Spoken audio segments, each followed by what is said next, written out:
नमस्कार, news nation आप देख रहे हैं। आपके साथ मैं हूं विद्यानाथ झा। कोरोना वैक्सीन आने वाली है, कब आएगी और किसे मिलेगी, ये वो सवाल हैं जिनके बारे में आप सुनते रहे होंगे। लेकिन आज उन सारे सवालों का जवाब हम आपको आसान भाषा में समझाएंगे। हमारे साथ 3 वरिष्ठ डॉक्टर जो वैक्सीन पर नजर रखे हुए हैं, वो आपके हर सवाल का जवाब देंगे। सबसे पहले एक रिपोर्ट आपको दिखाते हैं, फिर वैक्सीन का कंफ्यूजन आपके लिए जितने आपके सवाल हैं, तमाम सवालों के जवाब बहुत सीधे और सटीक तरीके से आप तक पहुंचाएंगे।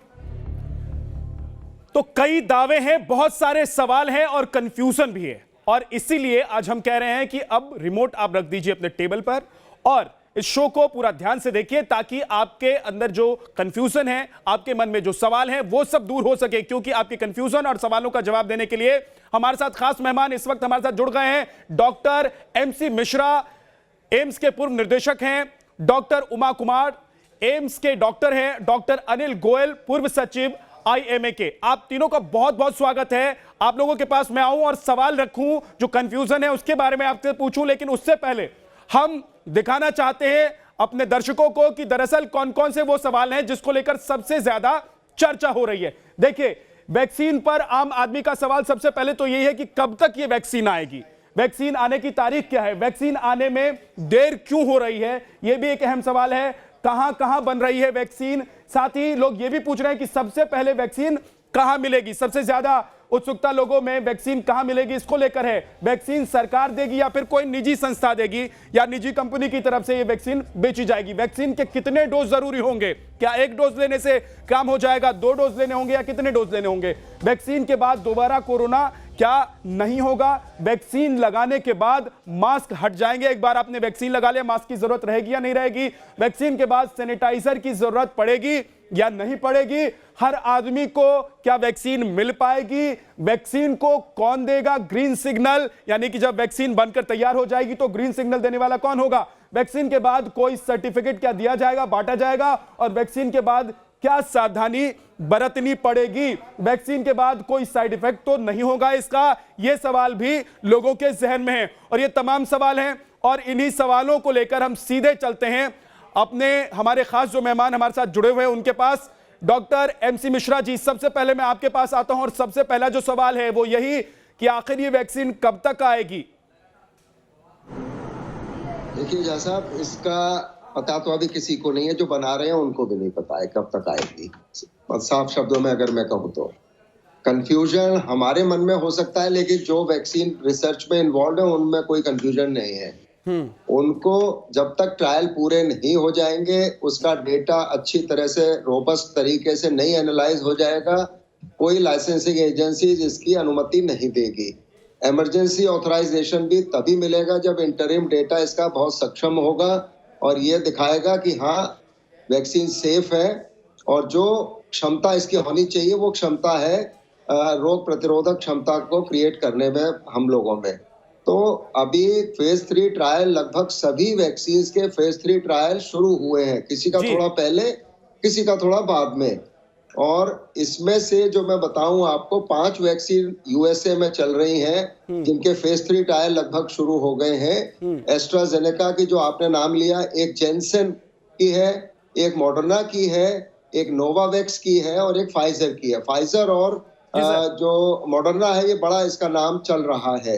भारत में हमारे 3 कैंडिडेट हैं जो प्रधानमंत्री ने 15 अगस्त को अपने लाल किले के भाषण में भी जिनका जिक्र किया था, नाम नहीं लिए थे उन्होंने, बट कहा था 3 वैक्सीन का प्रयोग हो रहा है, बन रहा है। और वो 3 वैक्सीन थी, भारत बायोटेक, सीरम इंस्टीट्यूट और जाइडस कैडिला। और इसके अलावा अब स्पुतनिक भी आ गई है भारत में रेड्डीज के साथ मिलके। सर, अगर एक लाइन में समझना चाहें तो कितना वक्त लग सकता है? एक लाइन में अगर हमारे दर्शक या जो आम लोग हैं वो समझना चाहे कि 1 महीना, 2 महीना, 4 महीना, कितना और वक्त लग सकता है? ऐसा है कि इसमें वक्त वैक्सीन डेवलपमेंट में क्यों लगता है, ये अब आपको अपने सवालों में ही छुपा हुआ है उसका जवाब। अभी कोई पूछ रहा था कि प्रेग्नेंट विमेन में वैक्सीन दी जा सकती है कि नहीं, बुजुर्गों में दी जा सकती है कि नहीं, जिनकी इम्यूनिटी कम है उनमें दी जा सकती है कि नहीं, हेल्दी यंग एडल्ट्स के अलावा बच्चों में दी जा सकती है, कितनी डोज दी जानी है, कितने अंतर पे दी जानी है, कितने दिन में क्या मास्क लगाना पड़ेगा। तमाम तो ये सवाल है सर, तमाम ये सवाल है, लेकिन थोड़ा आप कह रहे हैं कि वक्त लगेगा अभी, जब तक अंतिम ट्रायल से ये वैक्सीन नहीं निकल जाती है तब तक थोड़ा इंतजार करना पड़ेगा। डॉक्टर उमा, अगला सवाल मेरा आपसे यह है, क्योंकि आम लोग जिन तक बात पहुंच रही है, खबर पहुंच रही है, जो मीडिया के जरिए जानकारी हासिल कर रहे हैं, उनको यह समझ में आ रहा है कि कोई कह रहा है कि 60% ये वैक्सीन काम करने वाली है, कोई कह रहा है 90% ये वैक्सीन काम करेगी। तो इसका क्या मतलब है? क्या आपके शरीर पर 70% या 90% ये वैक्सीन काम करने वाली है, या फिर इसका कोई और मतलब है? कुछ और कहना चाहते हैं जो वैज्ञानिक हैं, जो विशेषज्ञ हैं? देखिए, सबसे पहले तो ये जानना बहुत जरूरी है कि दो शब्द होते हैं, एक होती है एफिकेसी, दूसरा होता है इफेक्टिवनेस। तो जो एफिकेसी वर्ड यूज करते हैं वो करते हैं जब क्लिनिकल ट्रायल्स जो होते हैं उनमें बहुत ही स्ट्रिंजेंट क्राइटेरिया होते हैं पेशेंट सिलेक्शन के, जिन पे ट्रायल किए जाते हैं। तो उन आइडियल सर्कमस्टेंसेस में हो सकता है कि उसकी एफिकेसी मोर देन 90% हो, जैसे कि क्लेम हो रहा है इट्स वेरिंग बिटवीन 90 to 95%। लेकिन जब उसको हम इम्प्लाई करते हैं जनरल पॉपुलेशन पे, जिसमें बहुत सारे लोग बहुत दवाओं पे होते हैं, डिफरेंट एज ग्रुप्स होते हैं, उनमें बहुत सारी कोमॉर्बिडिटीज होती हैं, डिफरेंट सर्कमस्टेंसेस में रह रहे होते हैं, तो इसकी जो उसको कह देते हैं कितनी इफेक्टिव होगी ये वैक्सीन। लेकिन जब हम सोच के चले थे तो हमने ये माना था कि अगर वो 50-60% भी एफिकेशियस है तो बहुत बड़ी बात है। अभी तो हमें ये फिगर 90% से ज्यादा के मिल रहे हैं, तो मैं उम्मीद करती हूँ कि ये बिल्कुल काफी एफिकेशियस होगी जब ये मार्केट में आएगी और लोगों को दी जाएगी। नहीं, मेरा सवाल ये डॉक्टर उमा बहुत सीधे सीधे सवाल और सीधा सीधा जवाब, क्योंकि हमने दर्शकों से वादा किया है कि आसान शब्दों में, आसान भाषा में हम उनको बताने वाले हैं। अगर ये वैक्सीन आ जाती है, मान लीजिए 100 लोगों को ये वैक्सीन लगाई जाती है, तो क्या इस वैक्सीन का जो असर होगा वो 90% यानी 90 लोगों पर ही होगा, या फिर एक व्यक्ति जिसके ऊपर ये वैक्सीन आजमाया जाता है, क्या उसके ऊपर ये 90% काम करेगी वैक्सीन? क्या मतलब, क्या कहना क्या चाहते हैं विशेषज्ञ, वैज्ञानिक क्या कह रहे हैं? देखिए, अगर हम उन सब फिगर्स के हिसाब से जाएं तो उसका मतलब ये होता है कि 100 में से अगर जो 90 लोग हैं उनमें इसकी एफिकेसी होगी, 90 लोगों में ये बिल्कुल पूरी तरह इफेक्टिव होगी, ये मतलब होता है उसका। लेकिन जैसा कि अभी डॉक्टर साहब ने भी बताया, डॉक्टर मिश्रा ने, कि हम फिगर्स पे नहीं जा सकते, और लेकिन इसका मतलब ये नहीं है कि आप बिल्कुल डिसहार्टेंड हो जाएं या हम किसी को डिस्करेज करें। ये सब चीजें जैसे जैसे अनफोल्ड होंगी तो पता चलेगा। इसमें सिर्फ मानने वाली ये बात ये है कि बहुत ही जल्दी वैक्सीन मिलने वाली है जो कि काफी एफिकेशियस होगी। ठीक है। डॉक्टर अनिल गोयल भी हमारे साथ हैं। डॉक्टर साहब, डॉक्टर अनिल, अब सवाल यह है कि लोग बहुत सारी बातें भी कर रहे हैं, बहुत सारी खबरें भी आ रही हैं, बहुत सारी खबरें सोशल मीडिया पर तैरती रहती हैं कि यहां वैक्सीन बन रही है, वहां वैक्सीन बन रही है। दरअसल असल खबर क्या है, असल जानकारी क्या है, कहां कहां ये वैक्सीन बन रही है, जो वैक्सीन जल्द ही मार्केट में, हमारे देश में, हमारे लोगों के लिए आ सकती है?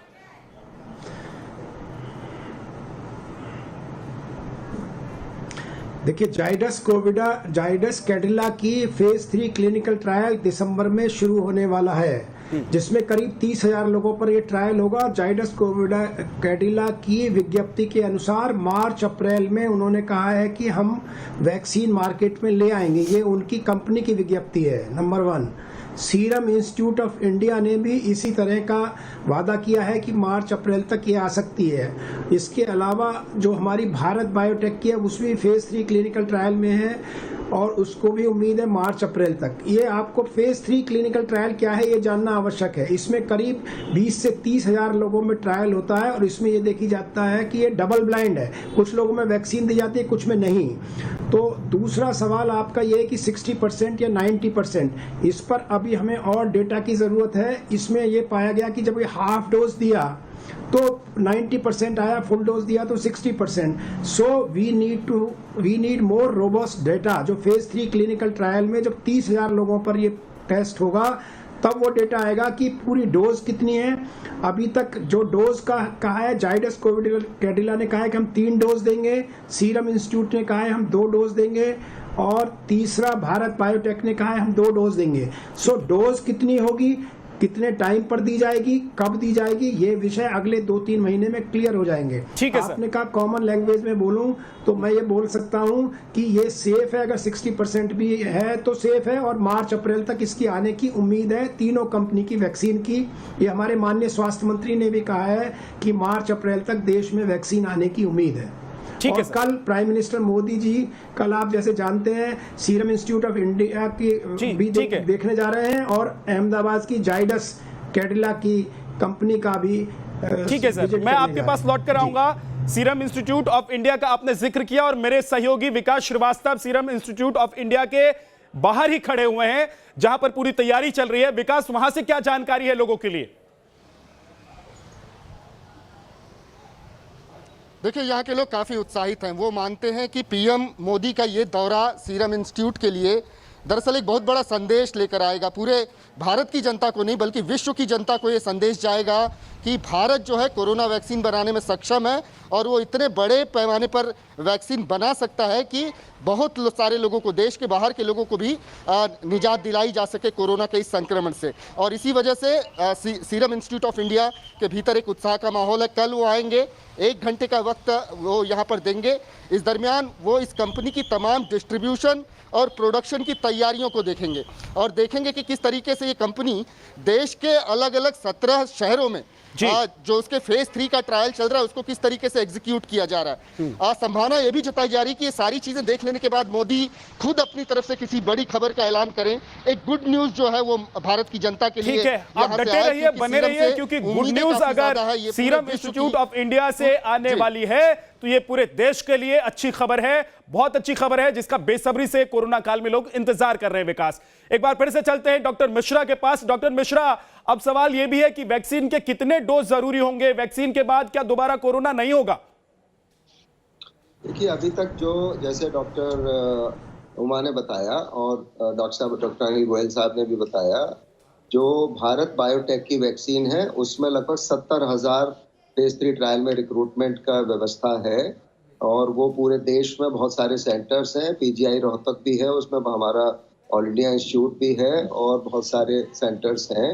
हाँ। अब प्रत्येक सेंटर को 1000 या 1200 पेशेंट्स रिक्रूट करने के लिए कहा गया है over a period of time, और उसमें 2 डोज दी जा रही है। एक 0 डे, अगर आज देते हैं 1 डोज, और 1 डोज उसके 28 दिन बाद दी जाएगी, और फिर उसमें वही सब चीजें मॉनिटर होंगी।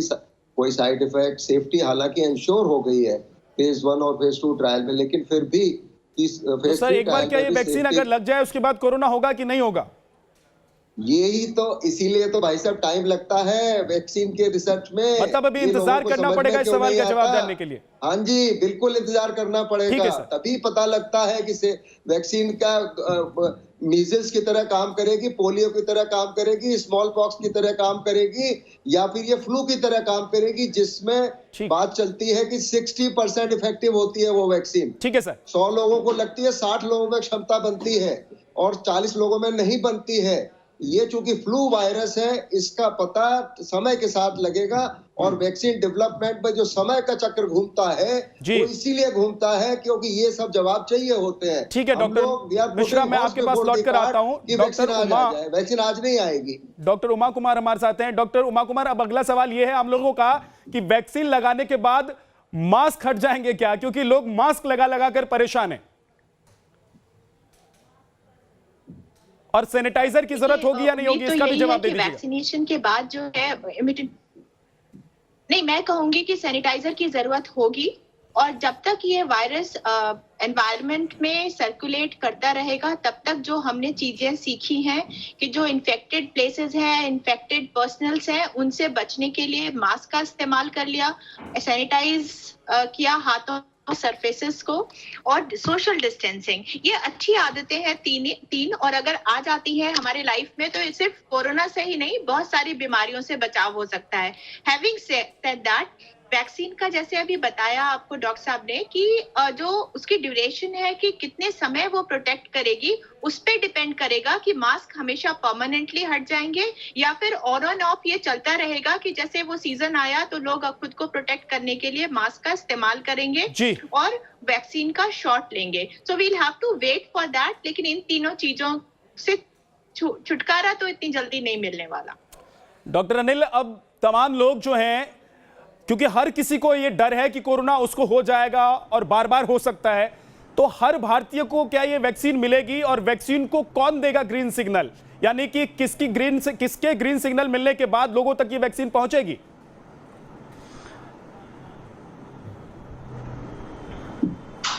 सेंट्रल गवर्नमेंट की ड्रग रेगुलेटरी अथॉरिटी है, वो इसका ग्रीन सिग्नल देगी और इसका डिस्ट्रीब्यूशन का प्लानिंग भी जो कोविड एक्शन कमेटी है उसने बना लिया सेंट्रल गवर्नमेंट की स्टेट गवर्नमेंट के अधिकारियों के साथ, और उसमें बहुत क्लियर हो गया है कि फर्स्ट स्टेज में 1 करोड़ हेल्थ केयर वर्कर्स को दी जाएगी, सेकेंड पार्ट में जो फ्रंटलाइन वॉरियर्स हैं 1 करोड़ करीब उनको दी जाएगी, जिसमें कि सैनिक हैं, हमारे पुलिस वाले हैं, सफाई कर्मचारी हैं, जो भी फ्रंटलाइन वर्कर्स हैं। थर्ड में 25 करोड़ उन लोगों को दी जाएगी जो 50 साल से ऊपर वाले लोग हैं, और उसके बाद ये 50 साल के नीचे कोमॉर्बिडिटी वाले लोगों को दी जाएगी। ये पूरा प्लानिंग तैयार है इसके डिस्ट्रीब्यूशन नेटवर्क के लिए।